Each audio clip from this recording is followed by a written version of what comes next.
Jesus is Lord. Is that you? I say, Egungun, be careful, now express you dey go. Egungun, be careful, now express you dey go. Egungun, be careful, now express you dey go.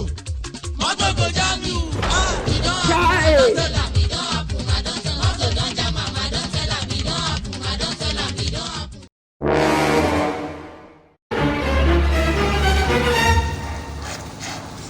Hey!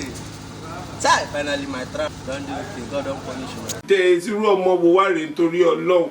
Mo jẹ jìyà lórí lọ. What? Jesus! Apostle, we hear of this. They make noise. They make noise. They make noise. Yes,